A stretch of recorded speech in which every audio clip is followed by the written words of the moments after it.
Yes mga par, ayan. So meron tayo ditong PCX Super Stock mga par, ayan. So bali nakalas na natin yung mga dapat kalasin na kaha mga par. Tapos meron pa tayo isang gagawin na Aerox P2, ayan mga par. Super stock pa rin mga par, puro super stock. Meron tayo ditong Honda Click na bago dating. So parang iboborap ata ito nila ate. Ayan, so meron tayo ditong PCX mga par. So mamaya abangan nyo kung ano yung mga dapat ikakabit dito sa super stock na PCX 160. Tapos sa Aerox B2 mga par. So ayan, kakalasin na lang namin at pag-iwalayin dito sa chassis mga par. Mamaya abangan nyo to, let's go mga par.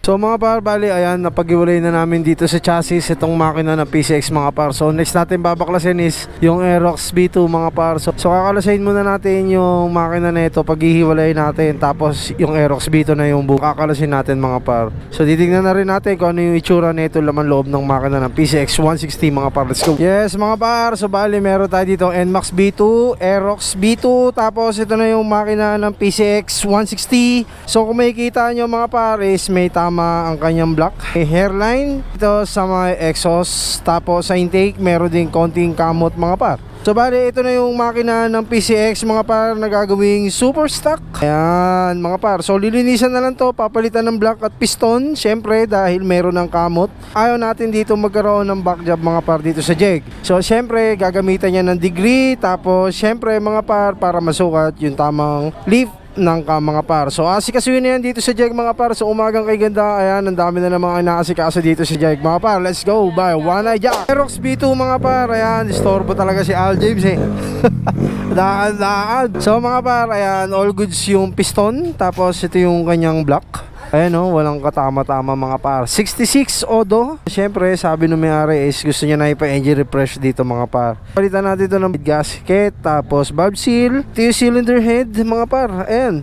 So bali lilinisan na lang natin to dahil punong-puno na siya ng dumi dito sa loob. Tapos dito naman sa kanyang cylinder head, papalitan natin yung kanyang valve seal mga par. Tapos syempre head gasket para iwas overheat mga par. So asikasuhin na yan dito. Tapos PCX 160 asikaso dahil may tama ang kanyang block. Let's go. Aerox B2 mga par. So bali ito yung engine refresh. Testing natin yung Aerox B2 mga par na ginawang engine refresh. Ayan. So all goods na yung mga kinabit dito. So ang pinalitan lang dito is piston ring, tapos valve seal. Tapos syempre nilinisan na rin natin yung makina mga par. So engine refresh lang naman to. Tapos check natin yung under no Aerox B2 mga par.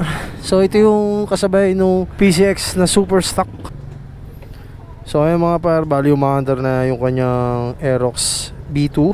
So ayun kung makikita nyo sa gulong is umandar na yan. Ayan diba? So pinalitan din natin yan ng CKP mga pa. Tapos dito is super stock, gawa ni One Eye Jack mga par, PCX 160 mga par. So i-degree na lang yan ni Boss Eman mga par. Let's go.